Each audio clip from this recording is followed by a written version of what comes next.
யாக்கோபு 1:12 சோதனையை சகிக்கிற மனுஷன் பாக்கியவான். இதுதான் நீங்களும் நானும் செய்யணும். சோதனையை சகித்து வாழ்கிற மனுஷன் the blessed person அப்படின்னு சொல்லு.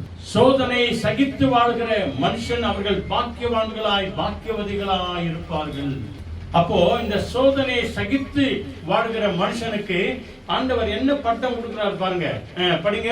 அவன் உத்தமன் என்று விளங்கின பின் அவன் அந்த சோதனையை சகித்து போராட்டத்தில் கூட அவன் ஜெபித்து விசுவாசம் உள்ளவனா இருந்து அவன் கடைசியில அவன் உத்தமனா இருந்தால் கர்த்தர் தம்மிடத்தில் அன்பு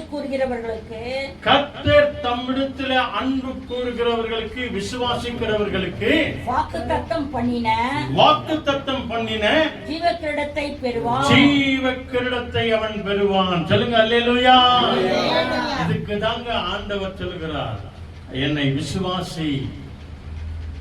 விசுவாசி நித்திய ஜீவனை கொடுப்பேன்.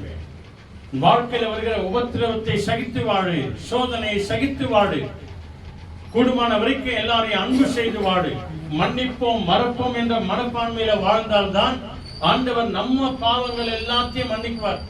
இப்பதான் நம்ம ஜெபம் பண்ணிட்டு வந்தோம் இல்லையா, எங்களுக்கு தீமை செய்தவர்களை நாங்கள் மன்னிக்கிறோம் ஆண்டவரே, அதனால எங்களை மன்னிங்க ஆண்டவரே. இப்போதாங்க நித்திய ஜீவன் உங்களுக்கு. மற்றவங்களை மன்னிக்கிறதுல நாம உத்தமர்களா இருக்கணுமா? இயேசுவை விசுவாசிக்கிறதுல உத்தமர்களா இருக்கணுமா? மற்றவங்களை நேசிக்கிறதுல உத்தமர்களா இருக்கணுமா? சோதிக்கப்படுகிறதுல சகித்து வாழ உத்தமனா இருக்கணுமா? உலகத்தில் வருகிற அந்த உபத்திரவத்துல நீங்களும் நானும் உத்தமர்களா இருந்து நீதி உள்ளவர்களா இருந்து பயபக்தியோடு கூட வாழ்ந்து நடக்கும் போது ஆண்டவர் நமக்காக நித்திய ஜீவனை கொடுக்க வல்லவராய் இருக்கிறார். அல்லேலூயா.